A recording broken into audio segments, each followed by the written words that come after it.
আকসারি মা ইউদখিলুন নাস আল জান্নাহ। জিজ্ঞেস করা হলো, নবী কোন জিনিস মানুষকে বেশি জান্নাতে ঢুকাবে? বিষ্ণু বললেন, তাকওয়াল্লাহ ওয়া হুসনুল খুলুক। এক হচ্ছে আল্লাহর ভয়, আরেক হচ্ছে সুন্দর আচরণ। তাহলে এই হাদিস থেকে বুঝলাম যারা বেশি নামাজ পড়বে তারা বেশি জান্নাতে ঢুকবে নাকি? না। নামাজ পড়তে পড়তে যারা কপাল কালো করে ফেলছে এরা ঢুকবে না? যারা হজ করতে করতে বড় হাজী সাহেব হয়েছে, জিকির করতে করতে হাতে 3-4টা তাসবিহ রেখেছে, তাদের কথা বলা হয়েছে?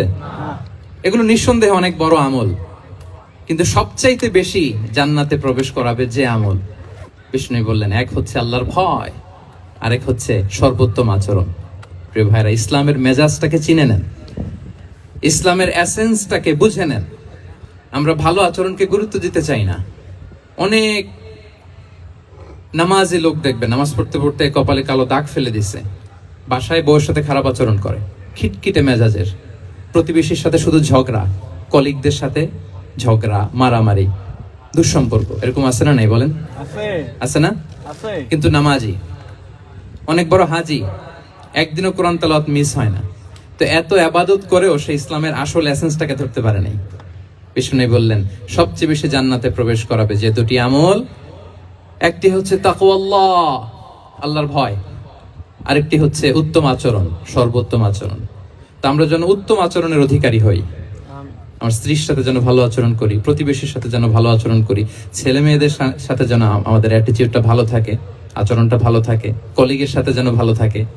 বিশ্বনবীর আচরণ যেমন ছিল তেমন আচরণ যেন আমরা গড়ে তুলতে পারি। আওয়াজ করে পড়ুন আমিন। সুনানে আবু দাউদের এক বর্ণনা বিষ্ণু সাল্লাল্লাহু আলাইহি ওয়াসাল্লাম বলেন, খুব চমৎকার একটি হাদিস, মনোযোগ দিয়ে শুনুন। তিনি বলেন, আনা যাঈমুন বিবাইতিন ফি রাবাদিল জান্নাতি লিমান তারাকাল মিরাআ ওয়া ইন কানা মুহিক্কান। আমি ওই ব্যক্তিকে জান্নাতের আঙ্গিনায় একটা ঘরের গ্যারান্টি দেই যে ব্যক্তি তর্ক করার সময় নিজে হক এটা জেনেও সে তর্ক থামিয়ে দেয়। অনেক সময় হয় না, অনেকে পায়ে পাড়া দিয়ে ঝগড়া করতে আসে, এরকম আছে না নাই? আপনি চুপচাপ দেখবেন একটা বাজে কমেন্টস করতেছে, আবার কমেন্টের নিচে কমেন্ট, আবার গালি, হ্যাঁ আছে না এরকম? বিষ্ণু বলেন নিজে হক এটা জানার পরেও আর যাতে তর্ক না বাড়ে, যে তর্ক থামিয়ে দেয় জান্নাতের আঙ্গিনায়, তাকে আমি একটা ঘরের গ্যারান্টি দেই। সুবহানাল্লাহ। ওয়াবিবাইতিন ফি ওয়াসাতিল জান্নাতি লিমান তারাকাল কাযিবা ওয়া ইন কানা মাযিআন। আর ওই ব্যক্তিকে আমি জান্নাতের মাঝখানে একটা ঘরের গ্যারান্টি দেই যে ব্যক্তি কৌতুক করার সময়ও মিথ্যা পরিহার করে।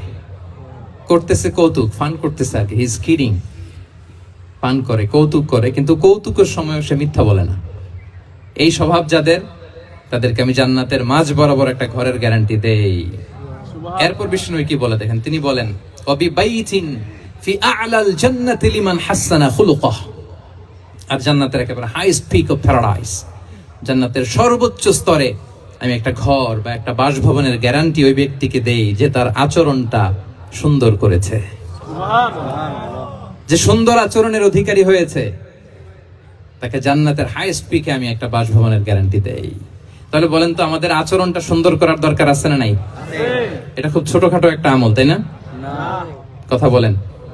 দক্ষিণ কোরিয়া প্রবাসী ভাইরা আওয়াজ করে বলেন, এটা কি ছোট আমল? দেখলে সালাম দিব, সুন্দরভাবে কথা বলবো, ভালো উইশ করব, হ্যাঁ, হিংসা জিঘাংসা অহংকার থেকে মুক্ত থাকবো, খিটখিটে মেজাজের হব না, অলওয়েজ স্মাইলিং ফেস থাকবে আমার, হৃদ্যতাপূর্ণ আচরণ। এই কাজটা কি ছোট আমল? না। আওয়াজ করে বলেন, এই আমলটা কি ছোট না বড়? প্রিয় ভাইরা, বিষ্ণু ইসলাম সবার সাথে এরকম মাধুর্যতাপূর্ণ আচরণ করতেন, ছোট থেকে বড়, নারী থেকে পুরুষ, বন্ধু থেকে শত্রু, সবার সাথে সুন্দর আচরণ করতেন। এবং তার এই চমৎকার আচরণে মুগ্ধ হয়ে তার অনেক শত্রু মুহূর্তে তার বন্ধুতে পরিণত হয়েছে। তাহলে আসুন আমরা দেখি আমাদের প্রিয় নবীজির আচরণ কেমন ছিল। এটা ছিল ভূমিকা কথা, ইন্ট্রোডাক্টরি ডিসকাশন। এটা বুঝলে পুরো আলোচনা বুঝবেন। আলোচনার এই পর্যায়ে এসে আমি যতটুকু বললাম এটা সবার কাছে ক্লিয়ার না ভাইরা? প্রিয় নবীজির আচরণ কেমন ছিল এটা নিয়ে আমরা শুনবো। শুরুতেই আমরা দেখি তাহলে শিশুদের সাথে পেয়ারা নবীজি কেমন আচরণ করতেন সেটা আমরা শুনবো। আমরা যদি থ্রু দ্য লেন্স অফ সিরা অথবা through the lens of Sunnah lens দিয়ে, আমরা তো এক একজন এক এক লেন্স লাগাই, তো দেখবেন যে সুন্দর একটা গ্লাস পরলে যেটা যেই কালার ওইটা দেখা যায়, কিন্তু নীল গ্লাস পরলে গোটা দুনিয়াটা লাল গ্লাস লাগালে দুনিয়াটা এই জন্য কোরআনের লেন্স দিয়ে আমরা বিশ্ব দেখি। কোন লেন্স দিয়ে বিশ্ব দেখবো? We see the world through the lens of Quran. আজকের আলোচনাটা আমরা করব থ্রু দ্য লেন্স অফ সিরা। সিরাতের আলোকে, সুন্নাহর আলোকে দেখি বিষ্ণু ইসা ইসলাম শিশুদের সাথে তিনি কেমন আচরণ করতেন। বিষ্ণু ইসা ইসলামের কাছে যখন কোনো শিশু নিয়ে আসা হতো তিনি তাহনিক করতেন। হাদিসে এসেছে, সিরায় এসেছে। তাহনিক কি? খেজুর চিবিয়ে খেজুরের মিষ্টি রস লালা সহ বাচ্চার মুখে লাগিয়ে দিতেন। আলেমদের কাছে, অনেক আলেমদের কাছে আসে, আমার কাছে অনেকে এসেছে বাচ্চাদেরকে নিয়ে। তো আমরা এই সুন্নাহর উপর আমল হিসেবে খেজুর চিবিয়ে এর রসটা মুখে ঢুকিয়ে দিয়েছি। বারাকা, বিষ্ণু ইসা ইসলামের বারাকা নেওয়ার জন্য আসতো ছোট্ট বাচ্চাদেরকে নিয়ে। মদিনায় যখন সাহাবারা হিজরত করলেন মক্কা থেকে, মুসলিমদের ঘরে সন্তান সন্ততি নাই, বাচ্চা কাচ্চা হয় না। ইহুদিরা টিটকারি করে, এই তো মুসলমানদের সন্তান নাই।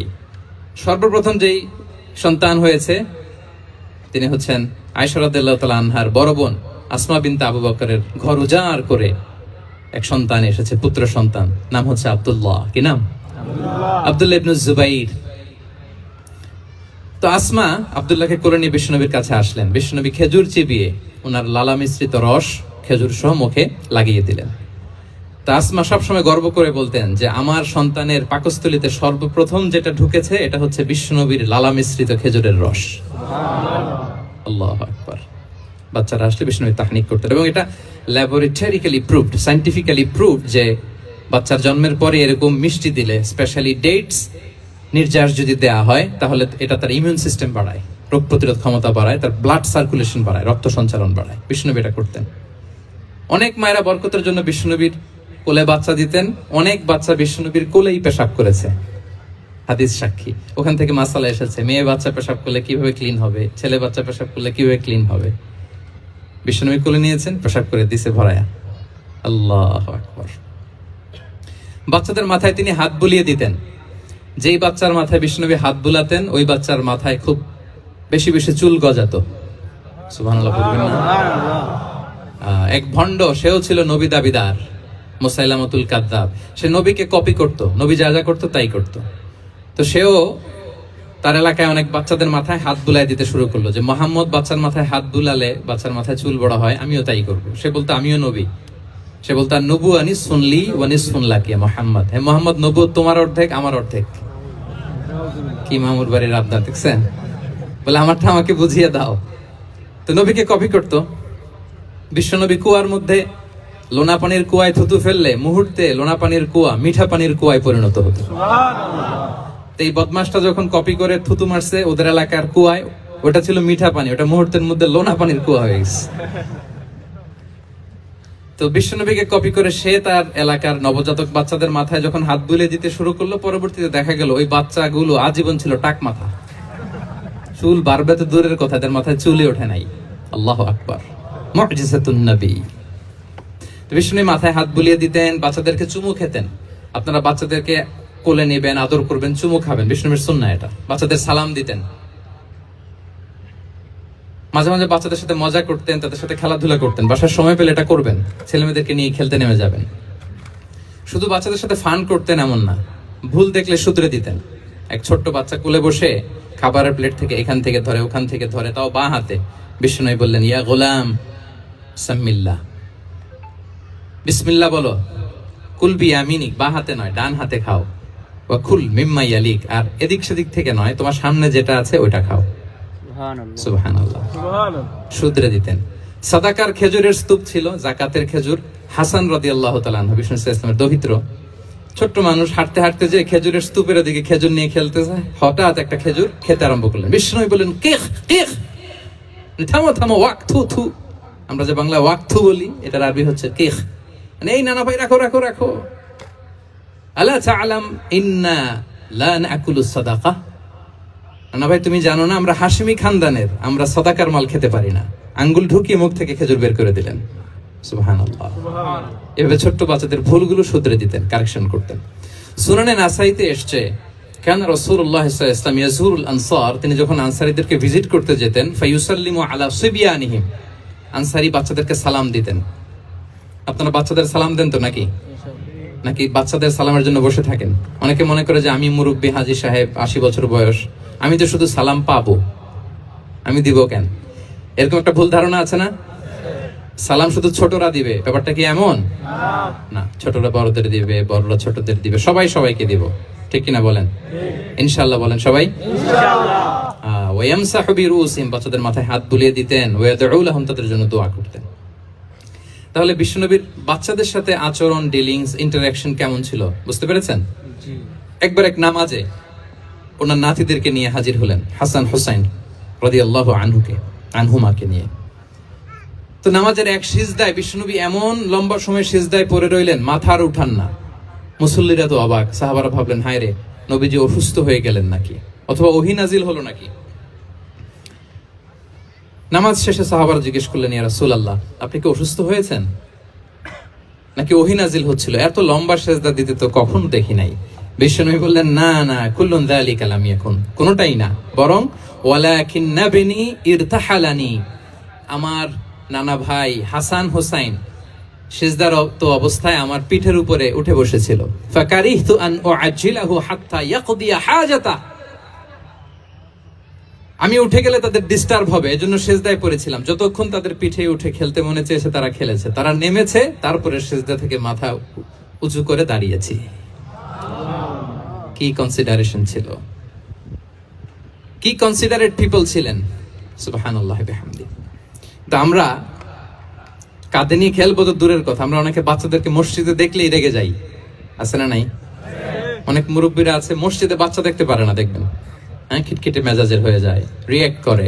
আলহামদুলিল্লাহ গত অনেক বছর ধরে বাংলাদেশে এটা নিয়ে আমরা কন্টিনিউয়াসলি বলেছি যে না, শিশুদেরকে আপনারা মসজিদে আসলে ধমক দিবেন না, ভুল করলে, আওয়াজ করলে, চিৎকার করলেও তাদেরকে বকা দেওয়া যাবে? বলেন। আজকে যদিও বকা খেয়ে মসজিদ থেকে ফিরে যায়, আর কোনোদিন মসজিদের দিকে পা বাড়াবে না। ও যাবে ক্লাবে, হ্যাঁ, ও যাবে গানের কনসার্টে, আর ফেরাতে পারবেন মসজিদে? আর আসবে না। খবরদার, আপনার একটা ধমকের কারণে মসজিদমুখী কোনো শিশু যেন অন্যদিকে না যায়। বুঝাবেন যে আব্বু, এটা আমাদের ইবাদত গাহ, পবিত্র জায়গা, এখানে দুষ্টামি করতে হয় না, আওয়াজ করতে হয় না, আল্লাহ তোমাকে অনেক গুনাহ দিবে।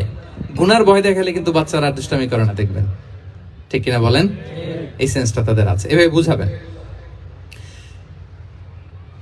মুসনাদে আহমদ একটা হাদিস এসেছে, বিষ্ণু ইসলাম ওনার চাচাতো ভাইদেরকে নিয়ে দৌড় প্রতিযোগিতা করাতেন, লাইন ধরে দাঁড় করাতেন, আর বলতেন, মান সাবাকা ইলাইয়া ফালাহু কাদা ওয়া কাদা, সবাই দাঁড়াও, দেখি কে কার আগে আমাকে দৌড়ে ধরতে পারে, যে ধরতে পারবে তাকে পুরস্কার দিব। আল্লাহু আকবার। এবং বিশ্বনবীর এই কথা শুনে সবাই দৌড়ে যে বিশ্বনবীর ঘাড়ের উপর উঠতো, বুকের উপর উঠতো, ঝাঁপিয়ে পড়তো, বিশ্বনবী সবাইকে ধরে আগলে নিতেন, প্রত্যেকের গালে চুমু খেতেন। পড়েন সুবহানাল্লাহ। এই ছিল শিশুদের প্রতি বিষ্ণু ইসলামের আচরণ।